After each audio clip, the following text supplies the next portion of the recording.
Escrituras. Estamos nosotros en la serie de mensajes llamado Abba, el amor paternal de Dios. Vamos a orar, pedir la bendición del Señor en ese instante de meditación, preparando nuestros corazones, preparando nuestras cabezas para que estemos abiertos para lo que Dios nos quiere entregar en esa mañana. Oremos. Padre amado, nosotros vamos a meditar en tu palabra en ese instante. Te suplicamos gracia y misericordia. Gracia para que podamos entender lo que tu palabra dice, y misericordia para que podamos, Señor, tener las fuerzas de poner en práctica. Señor, muchas gracias porque tú nos amas y en tu amor nosotros podemos aprender sobre lo que eres tú y sobre cómo debemos ser nosotros. Ayúdanos, Señor, a crecer en esa mañana en nombre de Jesús. Amén y amén. El tema de hoy es la disciplina paternal de Dios, porque como sabemos, el que ama también disciplina, y es interesante ese tema porque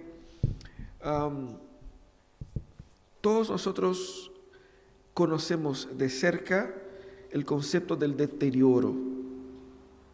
El deterioro, ¿qué es lo que es? Es cuando algo se va echando a perder, ¿cierto? Y de alguna u otra manera, en algún otro momento, todos nosotros experimentamos el deterioro también en nuestra vida espiritual, ¿cierto? ¿Por qué? Porque si no lo alimentamos, si no cuidamos, las cosas se van desconstruyéndose. Esa es un poco la dinámica de la vida. Si tú no cuidas de algo, eso se puede deteriorar. Todo lo que no es cuidado adecuadamente se deteriora. La salud, el matrimonio, la propia carrera, todo se puede deteriorar. Estamos conscientes de eso, ¿cierto? No quisiera entrar en decir algo con relación a la obsolescencia programada, eso es otra cosa, pero nosotros experimentamos naturalmente cómo las relaciones se deterioran, cómo la vida también se va deteriorando. Pero una de las preocupaciones, estamos hablando de la paternidad de Dios, una de las preocupaciones de la paternidad es la preocupación con el deterioro, para evitar el deterioro, porque ser padre, ser madre, es esencialmente estar preocupados de alguien.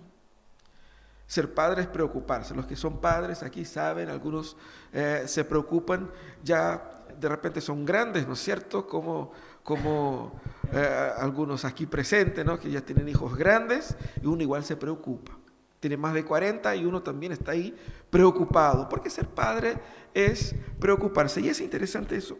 Algo está pegando aquí. Y es interesante eso porque la conciencia de la preocupación de un padre con un hijo está vinculado a la idea también del deterioro. Porque uno sabe que si no cuida bien del muchacho o la muchacha, quizás su vida se puede echar a perder. Porque no va a tener estudio, no va a tener salud, no va a tener... La preocupación del padre con el hijo también se da en el marco de la preocupación para evitar ese tipo de deterioro en su crecimiento, en su desarrollo. Paternalmente Dios nos trata así también porque Él sabe que como hijos nosotros somos porfiados y muchas veces somos difíciles de aprender, somos duros de corazón, y Él entonces nos viene a disciplinar. ¿Para qué? Para que a través de esa disciplina podamos nosotros crecer y evitar el deterioro de la relación con Él, y con eso tener beneficios, ¿no es verdad? La vida cristiana, ella es una carrera, la vida cristiana es una lucha, y la vida cristiana también es una escuela. Así como el desafío de crecer en otras áreas demanda de esfuerzo, el desafío de crecer en la fe también. No es algo que se da mágicamente, no es algo que creí en Jesús y ya está todo listo, todo arreglado. Vemos en el texto bíblico exhortaciones así. ¿Por qué estamos hablando de eso? Porque el texto que vamos a meditar hoy día habla de la fe en ese sentido. El texto de hoy es el texto que está en Hebreos, el capítulo 12. El texto de Hebreos es antecedido por el capítulo 11, que muchos de ustedes saben que es un capítulo de la Biblia que habla sobre los, entre comillas, héroes de la fe. Personas que por la fe vivieron vidas dignas del Señor. Es decir, vivieron creyendo en Dios como el centro, el eje de sus vidas. No son personas perfectas, pero son personas que dieron un testimonio que sirve para nosotros de aliento y de modelo. El autor de Hebreos, después de hablar de toda una lista de personas del Antiguo Testamento, viene y comienza a hablar ahora a nosotros. ¿Por qué está hablando de eso? Exactamente por ese tema del deterioro. La fe de las personas a las cuales el autor de Hebreos escribe se estaba como deteriorando. Entonces él muestra un montón de gente que vivió con una fe contundente para animarnos. Y ahí dice lo siguiente: por tanto, también nosotros que estamos rodeados de una multitud tan grande de testigos, despojémonos del lastre que nos estorba, en especial del pecado que nos asedia, y corramos con perseverancia la carrera que tenemos por delante. Fijemos la mirada en Jesús, el iniciador y perfeccionador de nuestra fe, quien por el gozo que le esperaba soportó la cruz, menospreciando la vergüenza que ella significaba, y ahora está sentado a la derecha del trono de Dios. Así pues, consideren a aquel que perseveró frente a tanta oposición por parte de los pecadores, para que no se cansen ni pierdan el ánimo. En la lucha que ustedes libran contra el pecado, todavía no han tenido que resistir hasta derramar su sangre. Y ya han olvidado por completo las palabras de aliento que como a hijos se les dirigen. Hijo mío, no tomes a la ligera la disciplina del Señor, ni te desanimes cuando te reprenda, porque el Señor disciplina a los que ama y azota a todo el que recibe como hijo. Lo que soportan es para su disciplina, pues Dios los está tratando como a hijos. ¿Qué hijo hay a quien el Padre no disciplina? Si ustedes se les deja sin la disciplina que todos reciben, entonces son bastardos y no hijos legítimos. Después de todo, aunque nuestros padres humanos nos disciplinaban, los respetábamos. ¿No hemos de someternos con mayor razón al Padre de los Espíritus para que vivamos? En efecto, nuestros padres nos disciplinaban por un breve tiempo, como mejor les parecía, pero Dios lo hace para nuestro bien, a fin de que participemos de su santidad. Ciertamente ninguna disciplina en el momento de recibirla parece agradable, sino más bien penosa. Sin embargo, después produce una cosecha de justicia y de paz para quienes han sido entrenados por ella. Por tanto, renueven las fuerzas de sus manos cansadas y de sus rodillas debilitadas. Hagan sendas derechas para sus pies, para que la pierna coja no se disloque, sino que se sane. Ese es el texto que nosotros vamos a meditar, y en ese texto el autor aquí nos exhorta a ver cómo Dios nos disciplina. La gente acá estaba con la fe debilitada porque quizás por las presiones del medio, quizás por el desgaste natural de la vida, y obviamente por la persecución, porque no era fácil ser creyente en el primer siglo. La gente mataba a los que perseguían, a los que servían al Señor. Por lo tanto, mucha gente quedaba así como que desahuciada de la fe, porque se les había dicho que Jesús iba a volver, y pasaban los años y Jesús no estaba volviendo. Y solo se aumentaba la persecución, y junto con la persecución estaba todo el caos económico, mayor hambre, mayor dificultad, y uno miraba para el lado y veían ahí otras religiones, otras fes, entregando quizás o prometiendo mayores beneficios, y uno naturalmente se iba dejando llevar.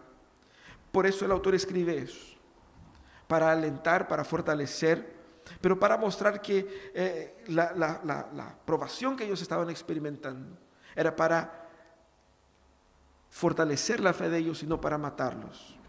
¿Cómo Dios nos disciplina? Dios nos disciplina de tres formas, como vemos en ese texto. Y la primera manera como vemos en ese texto, de la forma como Dios nos disciplina, tiene que ver con el ejemplo. Dios nos disciplina por medio del ejemplo. ¿Qué significa eso?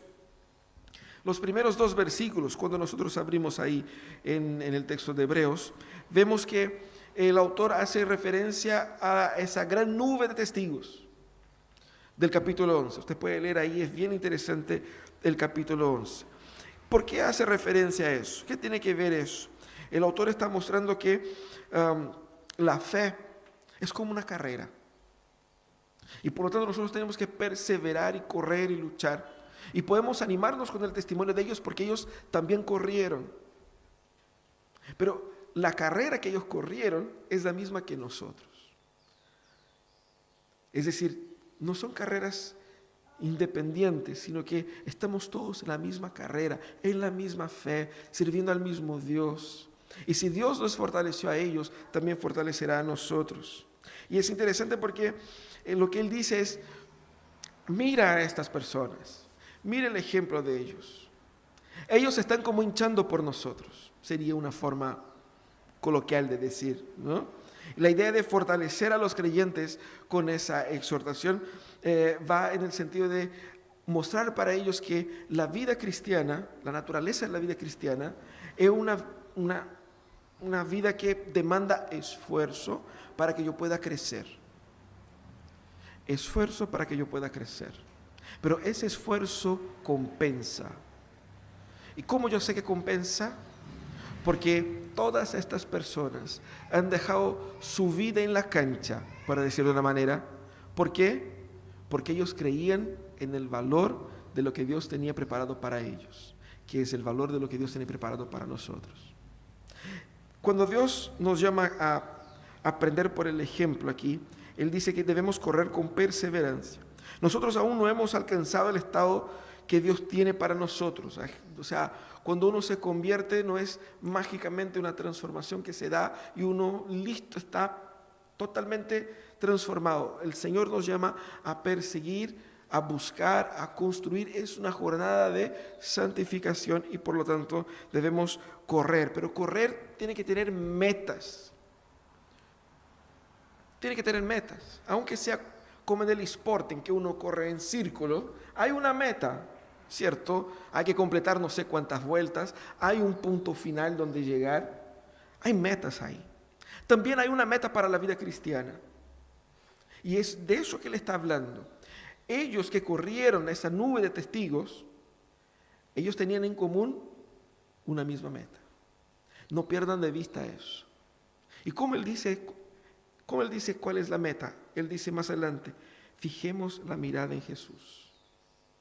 Fijar la mirada en Jesús significa despojarnos, como él dice en el versículo anterior, de todo lo que nos complica. Porque para correr, y no soy mucho de correr, ustedes se han dado cuenta, pero para correr uno tiene que prepararse, ¿cierto? Uno tiene que poner ahí de repente una zapatilla adecuada, ropa adecuada, ¿cierto? Si uno está muy abrigado con muchas cosas encima, correr pasa a ser complicado, difícil, enredado. ¿Por qué? Porque la indumentaria complica la cosa.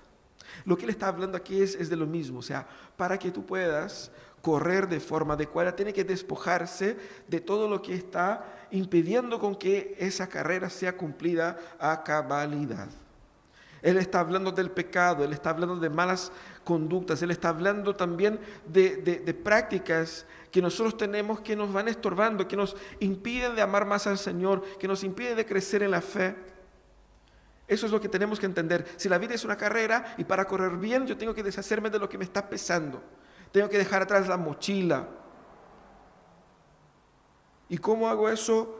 Recordando la meta. Por eso él dice, fijemos la mirada a Jesús. Porque Jesús también corrió. Y Jesús soportó a los pecadores hasta la cruz. Porque Jesús tenía en claro su meta. La meta de Jesús era de salvar a nosotros. Pero la meta de Jesús también es la nuestra. No de salvarnos a nosotros, pero de experimentar de la salvación que Jesús experimentó. O que Jesús nos entregó. Así que Jesús es entonces la causa por la cual nosotros debemos esforzarnos. ¿Por qué debe usted hoy día esforzarse para vivir una vida cristiana sana?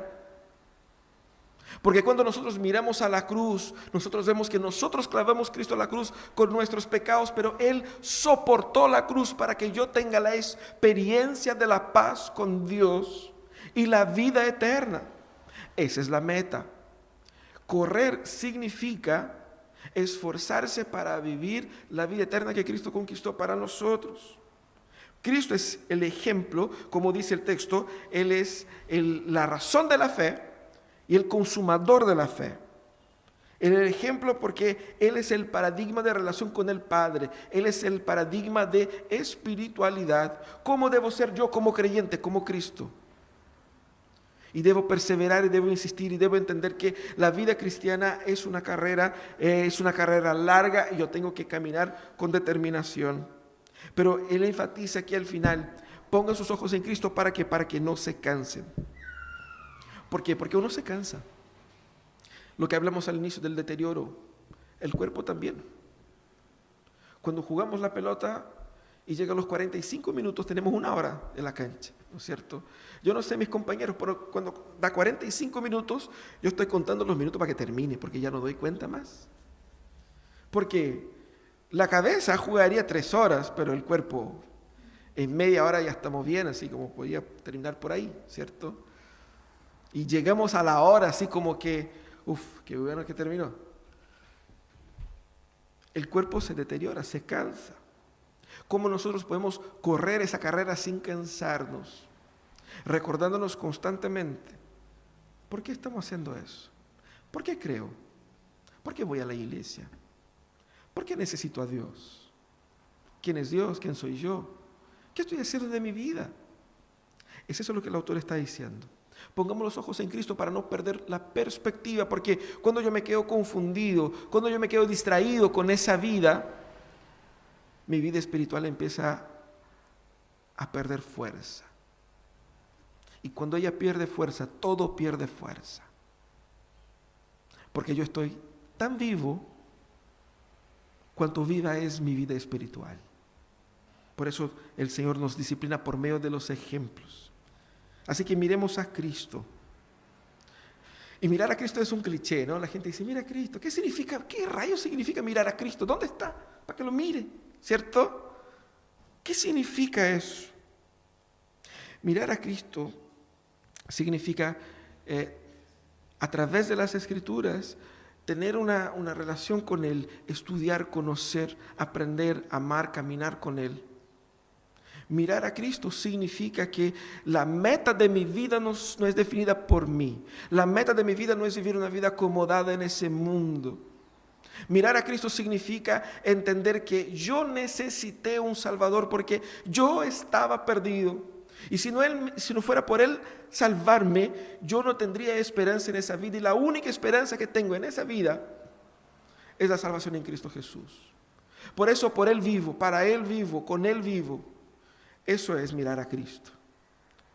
Y el ejemplo de todos aquellos que miraron a Cristo, incluso desde el Antiguo Testamento, sirven de disciplina para nosotros. Disciplina en ese sentido de ayudar a tener una mejor práctica, porque así todos aquellos que corren, no corren kilómetros y kilómetros porque simplemente se les nace la capacidad. Ellos entrenaron, ellos disciplinaron sus cuerpos para poder correr como corren. Y por eso mismo debemos entender que Dios nos disciplina por ese motivo. Dios también nos disciplina por medio de la corrección. Parece bastante obvio, ¿no es cierto? Ahí en los versículos de 4 a 6 dice que Él, que en la lucha contra el pecado no hemos resistido hasta el sangre. Y ese es un versículo bien interesante, ¿no? Porque uno dice, wow, de verdad, luchar hasta la sangre, así como derramar la sangre en la lucha contra el pecado, quizás eso sí no hemos hecho. Lo que le apunta es que la vida espiritual no solo es una carrera, como también una lucha. Y como que se va poniendo más cuesta arriba la cosa, ¿no? Porque no es simplemente una cuestión de entrenar y perseverar, pero también de enfrentar la resistencia. Lucha tiene que ver con resistencia. El otro impone resistencia y yo tengo que doblegar esa resistencia. Hay algo que me impide, que provoca resistencia para que yo pueda crecer. Ahí está la lucha. Y esa lucha es contra el pecado. Mucha gente baja perfil a la influencia del pecado y a la influencia y el poder y la fuerza que el pecado ejerce en mis pensamientos, en mis intenciones, en mis planes, en mis deseos. Cuando nosotros pensamos, ¿por qué nos cuesta tanto orar? Recuerda que el pecado está haciendo fuerza para que no ores. ¿Por qué me cuesta tanto compartir, congregarme? ¿Por qué me cuesta tanto obedecer a esto y a aquellos mandamientos? Porque el pecado está presente haciendo presión. Si yo no lucho contra él, él va a seguir prevaleciendo. Pero hay un detalle aquí en esa lucha. Por eso él dice que no hemos tenido que resistir hasta el sangre o hasta la sangre. ¿Por qué? Porque Cristo, cuando muere en la cruz, él derrota el pecado. No significa que no tenemos esa lucha. Lo que él significa es que nosotros podemos vencer la batalla. Hay una lucha y la lucha la podemos vencer. No podemos dar la excusa de que, bueno, es que soy pecador, somos todos pecadores, ¿no? Y pucha, nada que hacer. Esa excusa no funciona más con Jesús. Todos aquellos que han sido salvados por Jesús son libres. Nosotros cantamos, la primera canción, ¿cuál era? Hay libertad. ¿De qué libertad está hablando? ¿Libertad para ir y venir? No, libertad espiritual. ¿Qué es lo que es libertad espiritual? Es eso, de que hay una lucha real. Hay una lucha del pecado y del enemigo contra nosotros, para alejarnos de Dios, para enfriar nuestra fe, para hacernos abandonar el Evangelio. Esa es una lucha real. Pero la verdad bíblica es que si yo entrego mi vida a Jesús, esa lucha, aunque la tenga que trabar, la puedo vencer. El pecado no domina a aquellos que están en Cristo. El pecado sigue presente y la lucha sigue constante. Pero vencer el pecado es posible. De eso es lo que el autor está hablando. Pero ¿cómo Dios nos ayuda a vencer el pecado? Netamente a través de la corrección. La disciplina es necesaria porque el pecado es una realidad y Dios recuerda nuestros límites y sabe que el pecado no nos vencerá hasta derramar nuestra sangre. Dios recuerda la razón de la disciplina.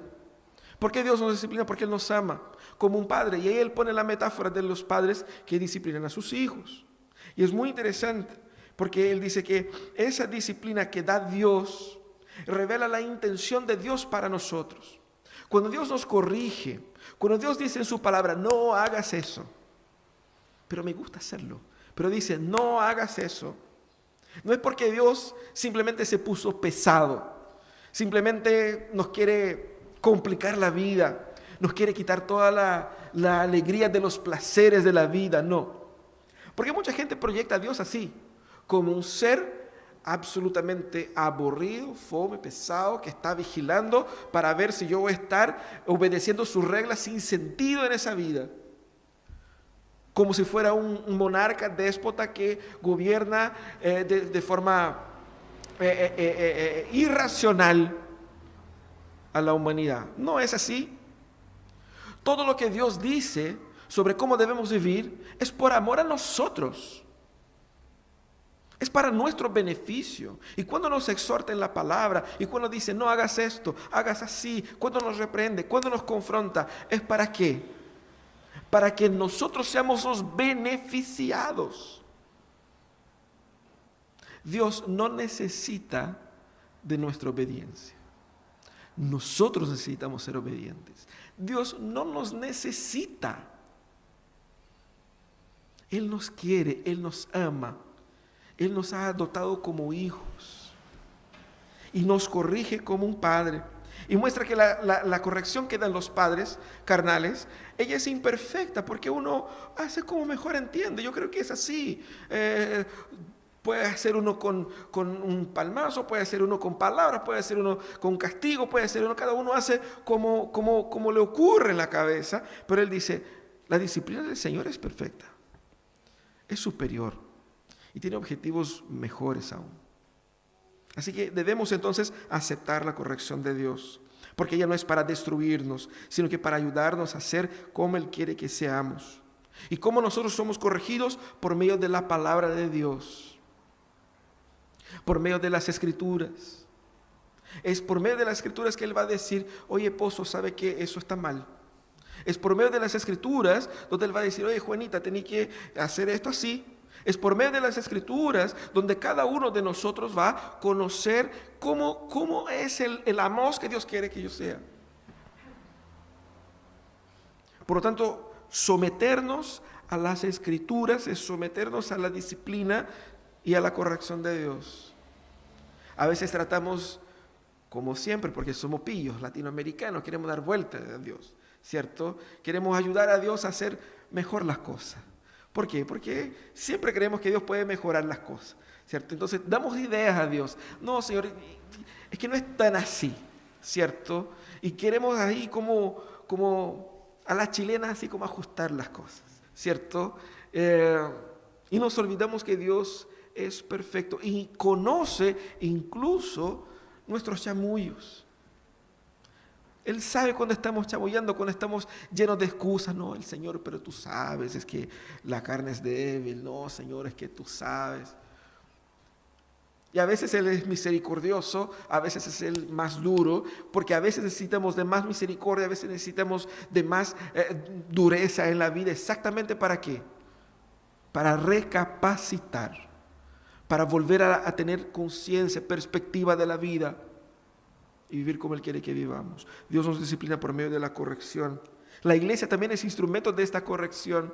¿Por qué? Porque cuando la iglesia aplica la palabra de Dios, cuando la comunidad vive, se da el espacio para que mutuamente nos ayudemos, nos apoyemos, nos fortalezcamos. Y Él apela aquí al concepto colectivo de la disciplina. Dios nos disciplina y la iglesia tiene la autoridad para disciplinar a los creyentes. ¿Por qué? Porque es a través de la iglesia que Dios también va ayudándonos a crecer. Por eso nadie puede ser un creyente freelancer ahí en su casa. Podía estar acompañando por internet, por ese tiempo de pandemia, qué sé yo, pero vida comunitaria es fundamental. Porque si no hay vida comunitaria no hay crecimiento. Y si no hay crecimiento, como la fe es algo orgánico, hay deterioro. Porque así es con cualquier organismo. Si no está creciendo, está muriendo. Por lo tanto, la vida comunitaria es necesaria, porque en la vida comunitaria nos sometemos unos al otros, al escrutinio uno al otro, a orar unos por otros, pero también a exhortar unos a otros, a apoyarnos, a estimularnos, a confiar más en el Señor por el testimonio del hermano o la hermana, porque vemos la historia de Dios en ella, en Él, y nos anima a que eso pase conmigo también. Por lo tanto, Dios nos disciplina por medio de su palabra, por medio de su iglesia también. Pero hay una tercera forma en ese texto como Dios nos disciplina, que es por medio de las dificultades. Aquí el autor está hablando a la gente del texto, los hebreos que estaban en la dispersión ahí por Asia Menor en aquella época, que ellos estaban enfrentando muchas dificultades, persecuciones, luchas, problemas. Y él está proponiéndoles a ellos a reinterpretar las dificultades que ellos estaban viviendo. Porque ellos estaban viviendo esas dificultades, no es porque Dios les había abandonado, no es porque ellos habían pecado, como vimos en el caso de Job, no es porque Dios no tenía la fuerza suficiente como para vencer Roma, o porque ellos estaban mal enfocados. No, las dificultades que ellos experimentaban eran instrumentos de Dios para fortalecer su carácter. Y ahí vemos en los versículos 7 a 12, ¿no? Cuando habla ahí de la forma como los padres disciplinan a sus hijos.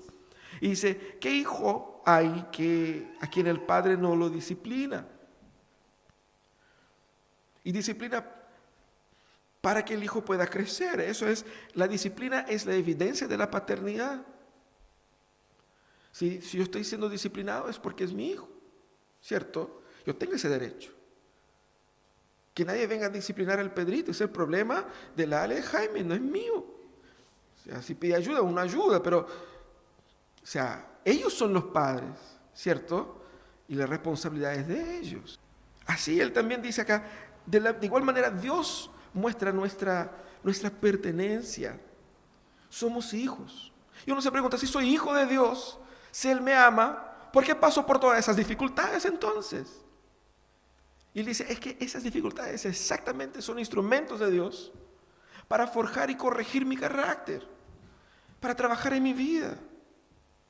Y es interesante entender eso, porque él dice, la privación del sufrimiento iba a significar la no filiación, porque eso ustedes no son disciplinados, porque ustedes no son hijos. Porque como vimos al inicio, ser padre es preocuparse. ¿Y cómo Dios se preocupa de mí? Cuando me mete en luchas y en dificultades. No para castigarme, pero para que a través de la perseverancia, de la resistencia, del aprendizaje, por medio de la dificultad, yo pueda crecer. Esa es la escuela de Dios. El sufrimiento es la escuela de Dios. Como dijo C.S. Lewis, el sufrimiento es el megáfono de Dios, el llamamiento de Dios. Es la prueba de que Él me ama. Y no lo contrario. Entonces es muy importante que nosotros repensemos la forma como experimentamos las dificultades. Obviamente que si tú vives en pecado y por cuenta del pecado caíste en una situación de mucha dificultad, entiendas que el pecado te condujo a esa situación, ¿cierto? Y Dios permitió que cayeras en esa situación exactamente para entender el peso y las consecuencias del pecado. Y Dios también ahí, en esa situación, Él te puede restaurar, ayudando a conocerle a Él en la miseria y en la perdición. ¿Ustedes conocen la parábola del hijo pródigo? Tocó hondo el hijo pródigo. Perdió todo, incluso su dignidad, su vida, su salud. Pero todo lo que él pasó sirvió como aprendizaje para que él pueda volver a su casa y conocer algo que él no había conocido cuando tenía todo: la gracia. A veces necesitamos de momentos de mayor dificultad para crecer en Dios.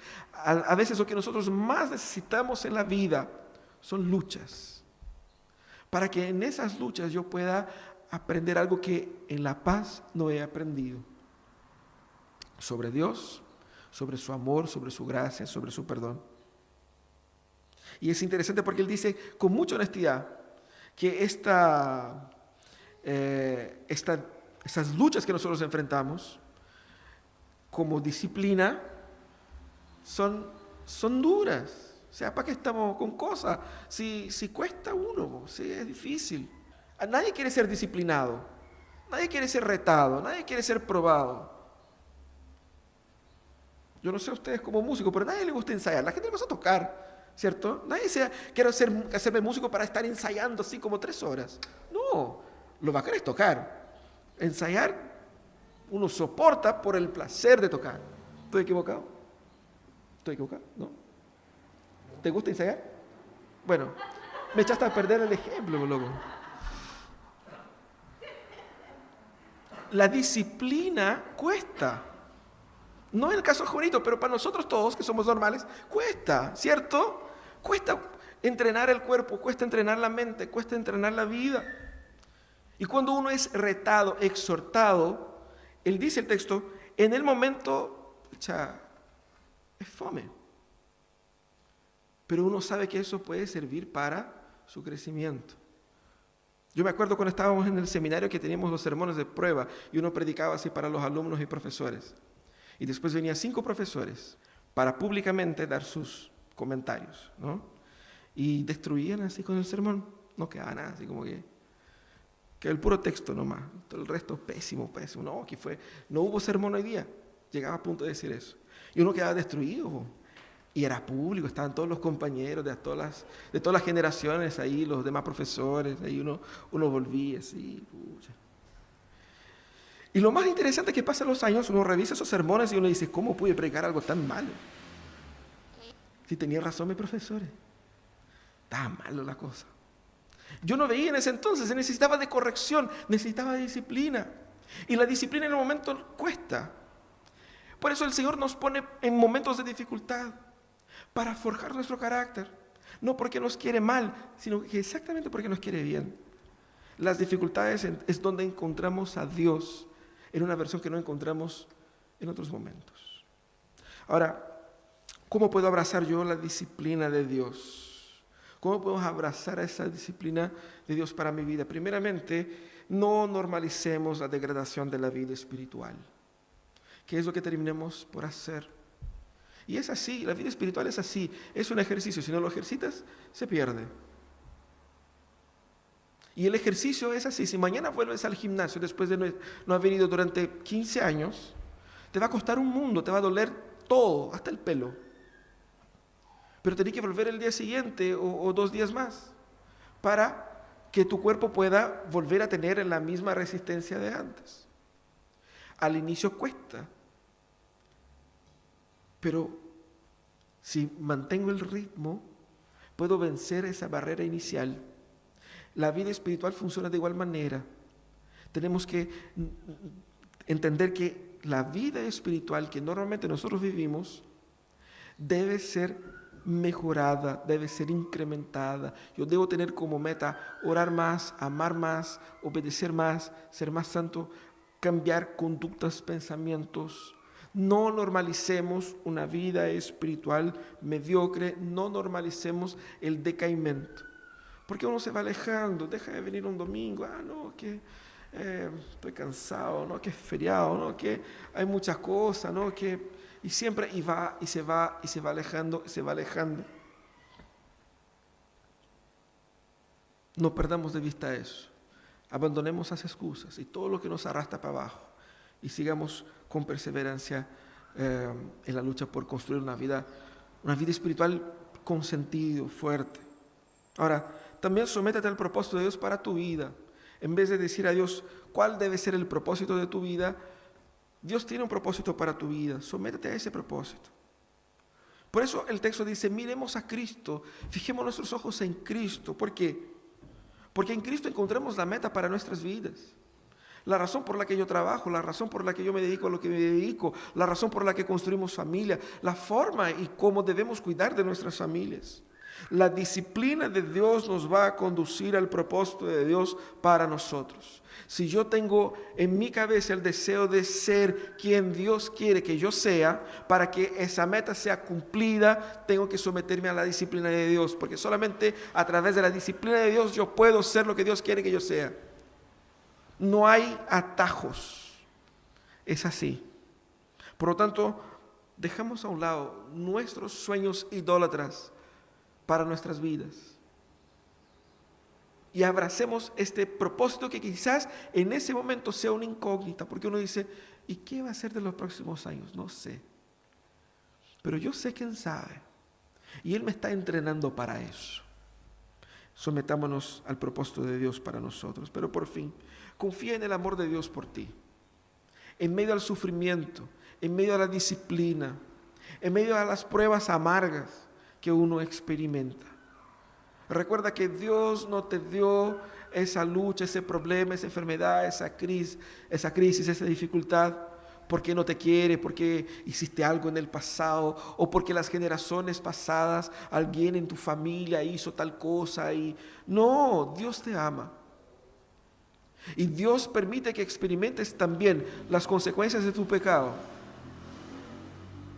para que aprendas el valor de la gracia y el valor de la misericordia. Pero Él te da gracia y misericordia para salir de ahí, porque te ama. Y eso es lo hermoso. Si yo estoy pasando por momentos de crisis, es porque Dios está trabajando algo en mí. Y si Él está trabajando algo en mí, es porque Él está pendiente de mí. Porque ser padre es preocuparse de Dios, se preocupa de mí. Y yo confío en su amor. Yo confío en su amor. La confianza en el amor de Dios por nosotros nos conduce a una fe fuerte en medio de las pruebas. No dudes del amor del Señor cuando te duela. Vamos a orar. Vamos a pedir que la gracia del Señor renueve nuestras energías, nuestras fuerzas, entendiendo que